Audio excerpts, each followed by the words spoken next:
하나님께서 오늘 우리들에게 주시는 말씀은 신약 성경 사도행전 17장 16절부터 21절까지입니다. 바울은 아테네에서 그들을 기다리고 있는 동안에 온 도시가 우상으로 가득 차 있는 것을 보고 격분하였다.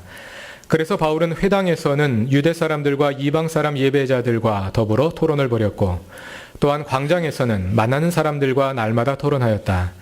그리고 몇몇 에피쿠로스 철학자와 스토아 철학자도 바울과 논쟁하였는데, 그 가운데서 몇몇 사람은 이 말쟁이가 도대체 무슨 소리를 하려는 것인가 하고 말하는가 하면, 또 몇몇 사람은 그는 외국 신들을 선전하는 사람인 것 같다 하고 말하기도 하였다.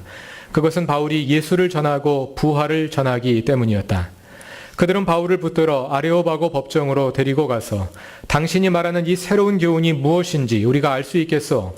당신은 우리 귀에 생소한 것을 소개하고 있는데 도대체 그것이 무엇인지 알고 싶소? 하고 말하였다.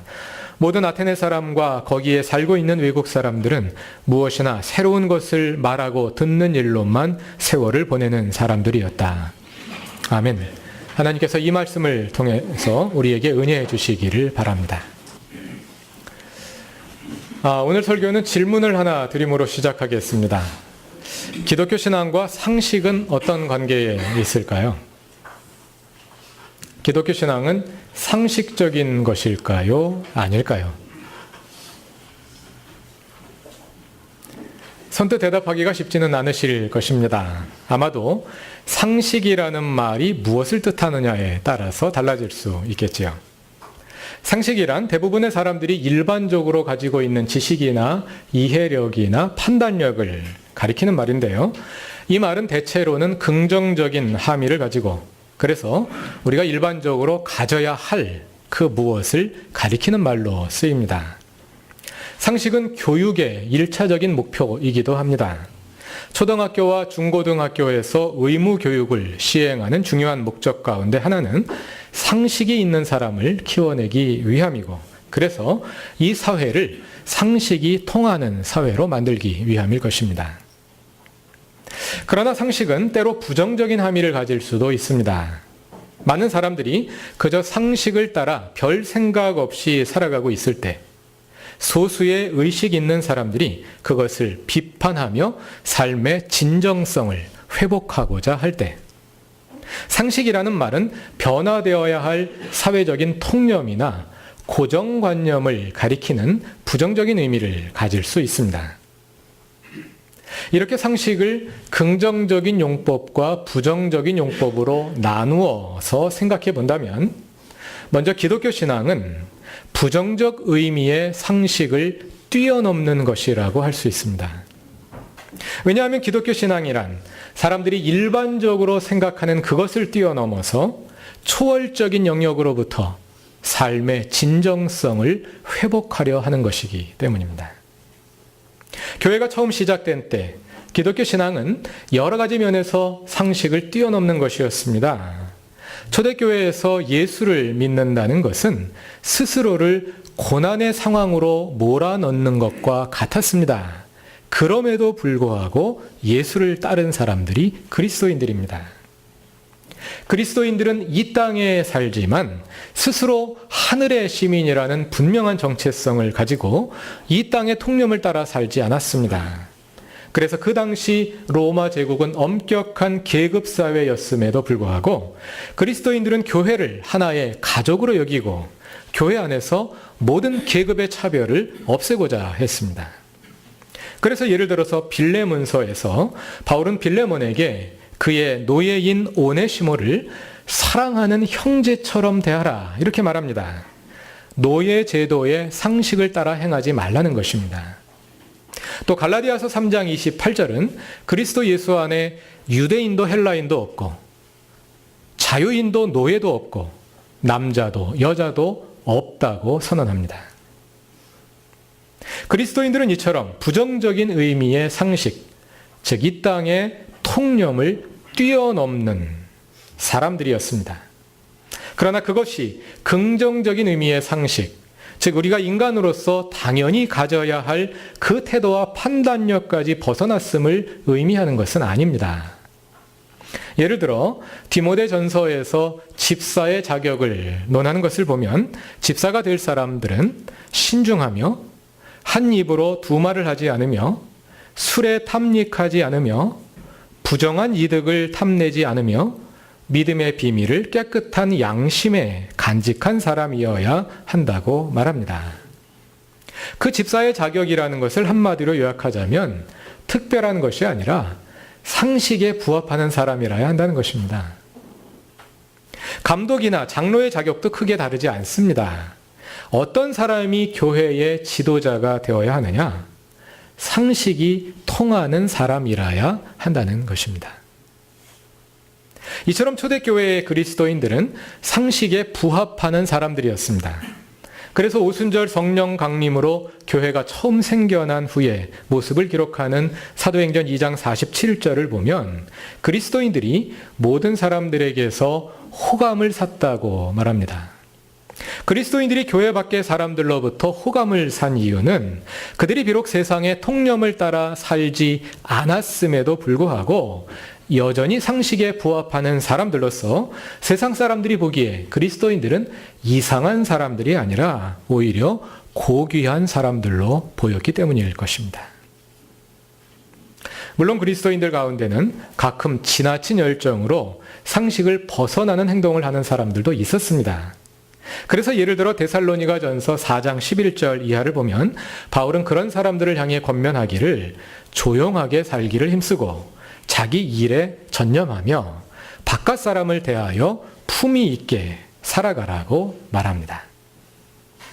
그래서 첫 질문으로 돌아가 기독교 신앙과 상식이 어떤 관계냐고 묻는다면 기독교 신앙은 지극히 상식적이면서도 상식을 뛰어넘는 것이라고 말할 수 있겠습니다.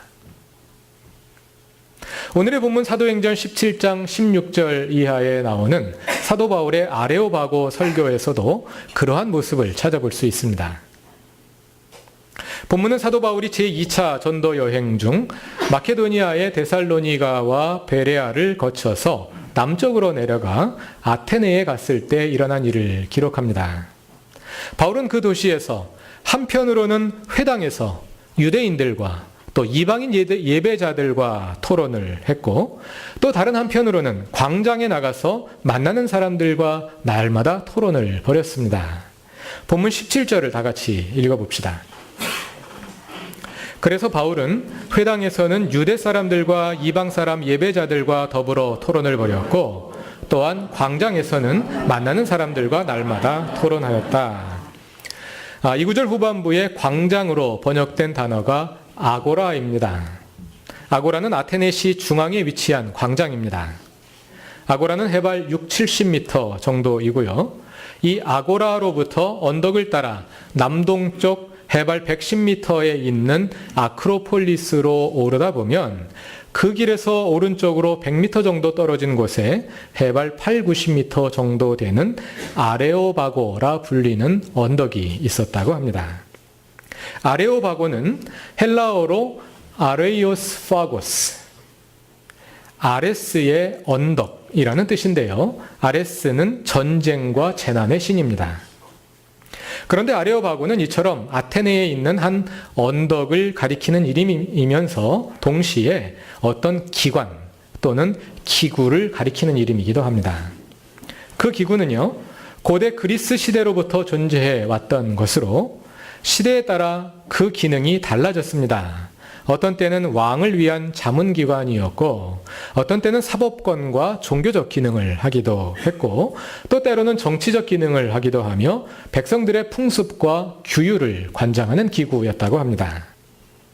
사도행전 본문에서 아레오바고, 아레이오스파고스는 언덕보다는 그 기구를 가리킬 가능성이 많습니다. 왜냐하면 34절을 보면 바울의 설교를 듣고 회심한 사람 중에 아레오바고의 관리가 한 사람이 있었기 때문입니다. 그 사람의 이름이 디오누시오인데요. 세번역은 그러한 이해를 반영하여 아레오바고를 법정으로 그리고 디오누시오를 법정의 판사로 해석하고 있습니다. 그러나 아레오바고를 꼭 법정이라고 한정지어 번역하는 데는 좀 무리가 있습니다. 그냥 법정의 역할을 포함하는 하나의 기구라고 이해하시면 되겠습니다. 34절에 디오누시오가 아레오바고 법정의 판사라고 되어 있는데, 이 법정의 판사라고 번역된 원래 헬라어는 아레오파기테스라는 말입니다. 이 말은 아레오바고 기구의 회원이다, 이런 뜻입니다. 본문 19절 이하를 보면 바울과 논쟁하던 사람들이 그를 아레오바고로 끌고 데리고 가서 그의 사상에 대해 더 듣기를 청합니다. 여기서 아레오바고란 아마도 아레오바고 언덕으로 데려갔다는 그런 뜻이 아니라 아레오바고 기구가 모이던 장소로 데리고 갔다는 뜻일 것입니다. 아레오바고 기구는 주로 아레오아고라의 북서쪽 모서리에 있는 스토아 바실레이오스 또는 스토아 바실리케, 즉 왕의 주랑이라고 불리는 곳에서 모였다고 하기 때문에 아마도 바울의 아레오바고 설교도 그 주랑에서 한 것이 아닐까, 이렇게 많은 학자들이 추측합니다. 한쪽에는 벽이 있고 한쪽에는 기둥이 쭉 늘어서 있는 복도같이 생긴 것을 가리켜서 주랑이라고 하지요. 그 주랑이 헬라어로 스토아인데요. 제논이라는 철학자가 한 주랑에서 강의를 했기 때문에 나중에 그를 따른 사람들을 가리켜서 스토아 학파라고 불렀다고 합니다. 재미있게도 오늘 본문에도 스토아 학파가 나옵니다. 본문 18절에 의하면 바울과 논쟁하던 사람들 중에 스토아 학파와 에피큐로스 학파의 철학자들이 있었습니다. 그들은 바울을 아레오바고로 데려갔는데요. 그 사람들의 태도는 한마디로 호기심이었다고 할 수 있습니다. 계속해서 21절을 보면 아테네 사람들의 분위기를 잘 읽을 수 있습니다. 모든 아테네 사람과 거기에 살고 있는 외국 사람들은 무엇이나 새로운 것을 말하고 듣는 일로만 세월을 보내는 사람들이었다고 합니다. 그것이 그들의 레저 활동이었던 것입니다. 아마도 바울이 말한 예수와 부활에 관한 가르침은 그들이 들어온 많은 사상과 종교들 가운데서도 매우 독특한 것이었고, 그래서 도무지 이해는 안 되지만 그들의 호기심을 자극하기에 충분했을 것입니다. 바울은 아레오바고에서 그 사람들에게 설교하기 시작합니다. 성서 해석자들 가운데 이 설교가 실패였다고 평가하는 분들이 많습니다. 왜냐하면 바울이 다른 곳에서는 설교할 때마다 수많은 회심자들을 얻어냈거든요. 특히 오순절 성령 강림 때 한 설교에서는 무려 3,000명의 회심자가 나왔습니다. 그런데 아레오바고에서는 불과 몇 사람밖에 얻어내지 못했기 때문입니다. 그리고 아레오바고 설교가 실패라고 보는 분들은 대개 그 이유를 바울의 설교가 이성적이고 철학적이었기 때문에 실패하는 것이다, 이렇게 말하곤 합니다. 그러나 이러한 평가는 지나치게 단순한 평가입니다. 사도행전을 보면 바울이 복음을 전한 장소는 대부분 유대인들의 회당이나 기도처였습니다. 바울은 어느 도시를 가든지 가장 먼저 유대인들의 회당을 찾아갑니다. 회당이 없으면 기도처를 찾아갑니다. 기도처는 일종의 미조직 회당과 같은 것인데요. 이런 곳을 찾아가서 주로 거기에 모여있는 유대인들과 경건한 사람들, 세 번역에는 이방인 예배자들이라고 번역되어 있는데요. 경건한 사람들이란 이방인으로서 유대교 예배에 참석한 사람들을 가리킵니다. 이 사람들에게 주로 복음을 전했습니다. 그들은 이미 하나님을 믿고 있는 사람들이었고 구약 성경을 잘 알고 있었기 때문에 그들에게 예수 그리스도를 설명하는 것은 상대적으로 수월한 일이었습니다. 뿐만 아니라 거기에 모인 사람들은 이미 하나님의 말씀 앞에 마음이 열려 있는 사람들이었거든요. 그렇기 때문에 그들 사이에서 바울의 설교가 큰 반향을 불러일으킬 수 있었던 것입니다. 그와 달리 사도행전에서 바울이 이방인들을 향해 설교하는 경우도 있는데요. 단 3번 뿐입니다. 하나는 사도행전 14장 8절 이하인데 바울이 루스드라에서 한 지체 장애인을 고친 후 그것을 보고 몰려든 사람들에게 설교한 것이고, 두 번째는 16절 이하에서 빌립보 감옥의 간수와 그 집의 사람들에게 설교한 것이고, 세 번째가 오늘 우리가 함께 읽은 아레오바고 설교입니다. 그 가운데서도 오늘 본문인 아레오바고 설교는 가장 열악한 상황에서 이루어집니다. 이방인을 향한 다른 두 설교는 바울이 행한 기적을 본 사람들을 행한 것이므로 그나마 기본적으로 청중의 마음이 열려 있었습니다. 그러나 아레오바고의 철학자들은 단순한 호기심으로 몰려든 사람들입니다. 먼저 21절에서 확인한 것처럼 그 사람들은 새로운 것을 말하고 듣는 일로 시간을 보내는 사람들. 다시 말해서 귀가 닳고 다른 사람들입니다. 그들은 한 귀로 듣고 다른 귀로 흘려보내는 일에 숙달이 되어 있습니다. 그들은 말씀을 듣고 회심하려고 거기에 온 것이 아니라 은혜 받으려고 거기에 온 것이 아니라 바울과 토론하려고 온 것입니다. 바울이 무슨 이야기를 하는지 듣고 싶은 목적도 있었지만 자신들의 주장으로 바울을 설득하고자 하는 그러한 뜻도 있었습니다. 그래서 그들은 귀로 들을 뿐 마음으로는 잘 듣지 않습니다. 바울이 그런 사람들을 향해 복음을 전했습니다. 그런데 그런 열악한 상황에서도 설교를 듣고 몇 사람의 회심자가 생겨났습니다. 이것은 대단한 결과입니다. 따라서 설교를 듣고 회심한 사람이 몇 사람이냐만 가지고 단순히 비교해서는 안 됩니다. 무엇보다도 사도행전 어디서도 이 설교가 실패라고 말하지 않는데 우리 입장에서 실패라고 단정짓는 것은 지나친 속단입니다. 고린도전서 9장 20절 이하를 보면 바울은 복음을 전하기 위해 유대인에게는 유대인과 같이 되었고 이방인에게는 이방인과 같이 되었으며 믿음이 약한 사람들에게는 믿음이 약한 사람이 되었다고 말합니다. 그것이 바울이 복음을 전하는 방법이었습니다. 사도행전에서도 마찬가지입니다. 사도행전에서 바울은 청중이 누구이냐에 따라 다른 방식으로 복음을 전하는데 심지어는 청중에 따라 그가 사용하는 헬라어의 스타일까지 바꿉니다. 따라서 바울의 아레오바고 설교는 결과로 단순 비교하면 안 되고 오히려 바울이 복음을 전하기 위해 이방인들과 소통하는 방식의 한 전형으로 읽는 것이 옳을 것입니다. 본문 22절부터 바울의 설교가 나오는데요. 먼저 바울은 이렇게 운을 댐으로 설교를 시작합니다. 아테네 시민 여러분, 내가 보기에 여러분은 모든 면에서 종교심이 많습니다. 그 당시 상식에서 종교심이 많다는 것은 후한 칭찬입니다. 왜냐하면 그 시대는 종교의 시대이기 때문입니다. 종교심이 많다는 것은 우리가 오늘 교회에서 그 사람은 신앙이 참 좋은 사람이다 하고 말하는 것과 같습니다. 그 사람이 매우 훌륭한 이품을 가지고 있고 좋은 생각을 가지고 있고 믿을 만한 사람이다. 이런 칭찬입니다. 반대로 그 당시에 어떤 사람을 가리켜 무신론자라고 한다면 그것은 그가 사회를 위태롭게 하는 암적 존재라는 극심한 비난이었습니다. 이렇게 바울은 청중에 대한 칭찬으로 그의 설교를 시작합니다. 이것은 수사학의 기본이며 상식이기도 합니다. 처음부터 기분 나쁘게 만들어 놓고 그 사람들이 설득되기를 기대할 수는 없겠지요. 이렇게 설교를 시작한 바울은 그 청중들 자신의 상황 속에서 그들과 만날 수 있는 접촉점을 찾아냅니다. 아고라에서 멀지 않은 아크로폴리스에는 판세온, 즉 만신전이 있는데요. 바울은 아테네에 머물면서 그 만신전에서 본 것을 이야기하는 것 같습니다. 23절입니다.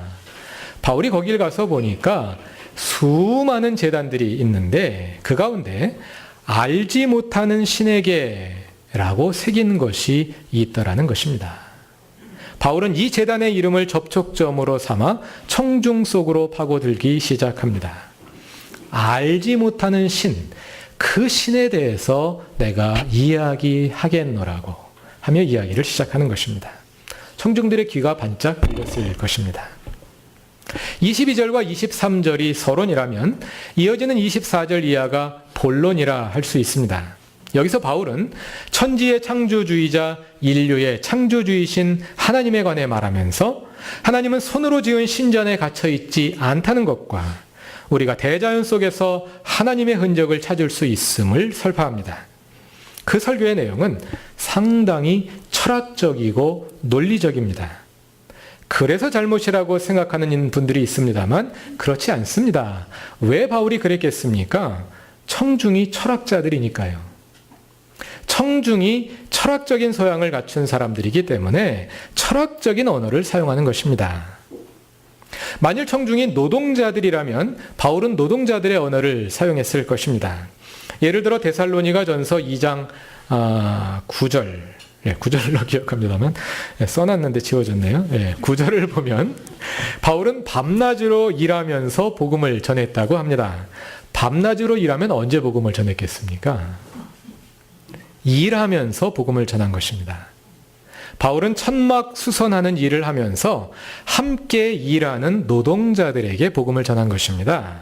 아마도 그때 바울은 노동자들의 언어를 사용해서 복음을 전했을 것입니다. 만약 청중이 아이들이라면 바울은 아이들이 이해할 수 있는 쉬운 언어를 사용했을 것입니다.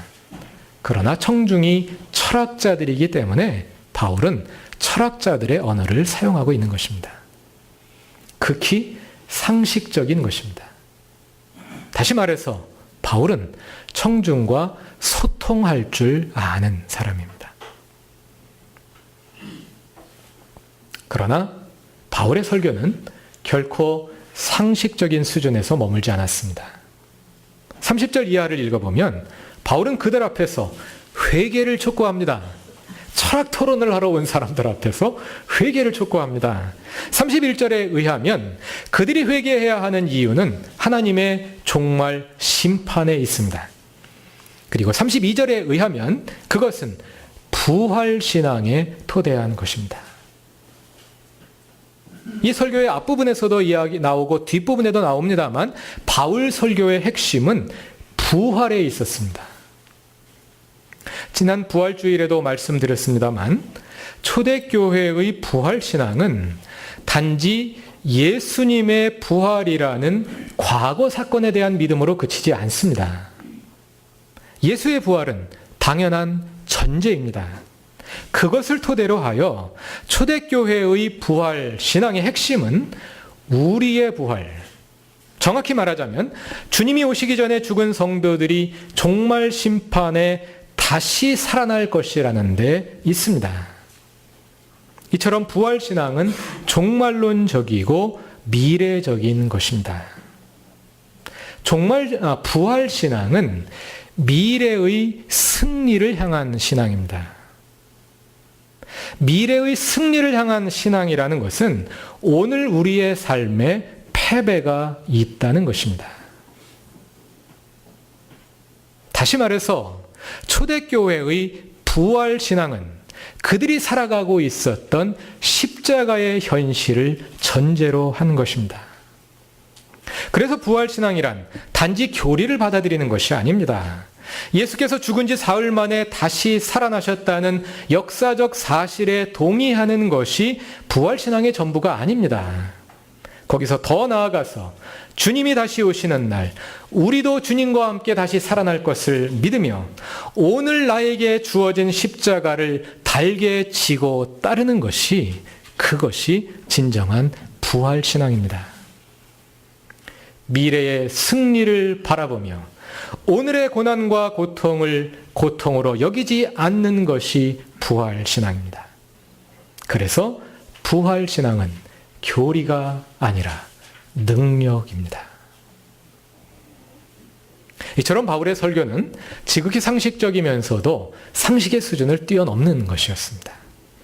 우리가 산상수훈에서 함께 확인한 것처럼 아직 일어나지 않은 미래를 대전제로 삼아 오늘을 살아가는 것이 기독교 신앙이기 때문입니다. 그럼 바울의 아레오바고 설교와 비교해 볼 때 오늘 우리의 신앙은 어떨까요?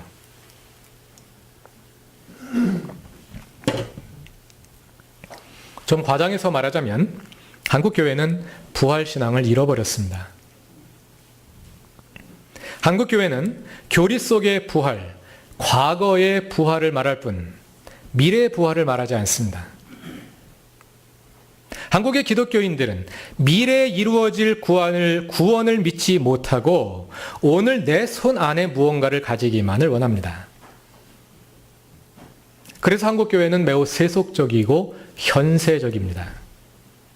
그것이 물질적으로 표현된 것이 기복신앙입니다.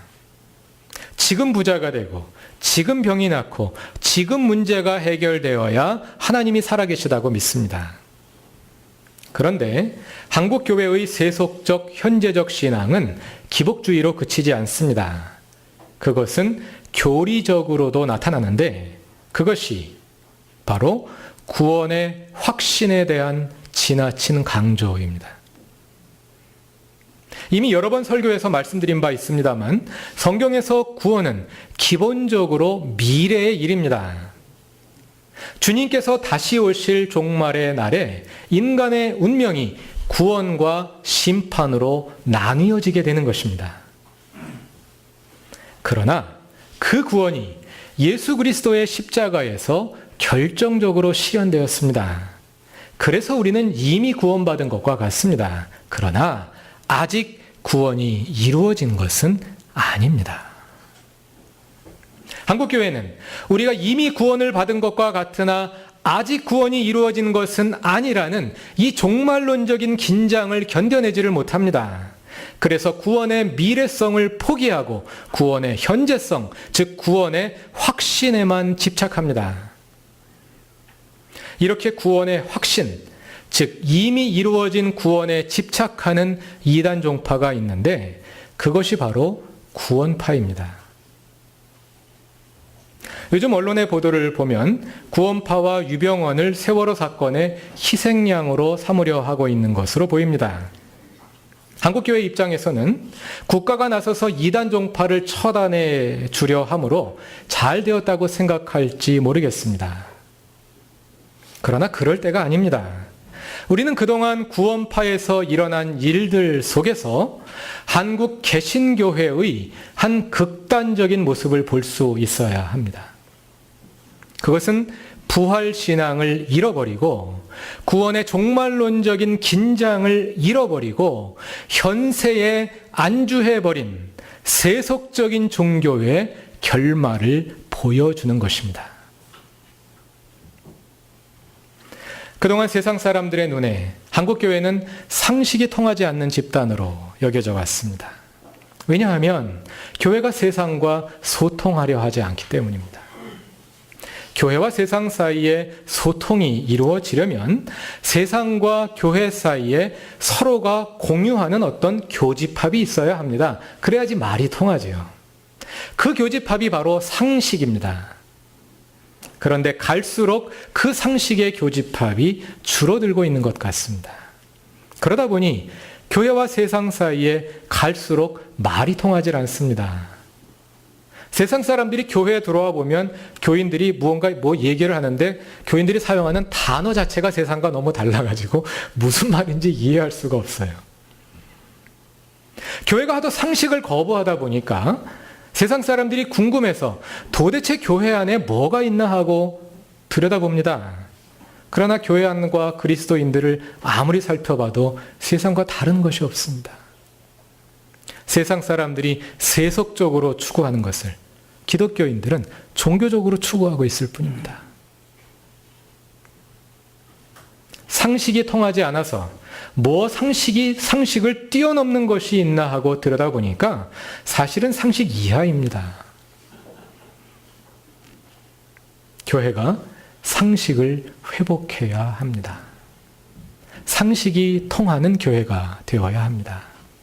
그래야 교회가 세상과 소통할 수 있을 것이며 그래야 전도를 하든 세상을 변화시키든 할 것입니다. 그러나 교회는 상식을 회복하는 데서 그치면 안 됩니다. 상식을 뛰어넘는 교회가 되어야 합니다. 그 핵심이 신앙의 미래성에 있습니다. 세상 사람들은 지금 손 안에 들어있는 것을 전제로 살아가지만 그리스도인들은 아직 이루어지지 않은 미래의 일을 전제로 삼아 살아가는 것입니다. 그러한 미래적 신앙이 부활신앙을 통해 표현됩니다. 미래의 부활 승리를 대전제로 삼아 오늘 나에게 주어지는 십자가를 지는 것입니다. 사랑하는 그루터기 교회 교우 여러분, 오늘 부활절 6번째 주일을 맞이하며 여전히 어둡고 우울한 현실 속에서 부활의 미래를 내다보며 오늘의 고통을 희망으로 바꿀 수 있기를 바랍니다. 세월호 참사 후 우리 교회 앞에 내건 현수막에 쓰인 글귀처럼 우리는 함께 아파합니다. 그리고 함께 아파하는 것으로 그치지 않고 함께 변화해 갈 것입니다. 하나님께서 예수 그리스도를 통해 우리에게 주신 부활의 신앙이 그 변화의 초석이 될 수 있기를 바랍니다. 다 같이 기도드리겠습니다. 우리를 하늘의 시민으로 삼으시되 이 땅에 살아가게 하신 하나님, 부활의 능력으로 살아가면서 그 복음으로 세상과 소통하는 교회가 되게 하옵소서. 상식을 뛰어넘는 교회, 그러나 상식이 통하는 교회가 되기를 원합니다. 세상의 아픔을 끌어안고 함께 우는 교회, 슬픔 속에 있는 사람들에게 희망이 될 수 있는 교회가 되게 하옵소서. 희망이 될 수 있도록 우리가 먼저 변화되게 하옵소서. 하늘의 백성답게 살아감으로 세상의 칭찬을 받는 교회가 되게 하옵소서. 예수님의 이름으로 기도드립니다. 아멘.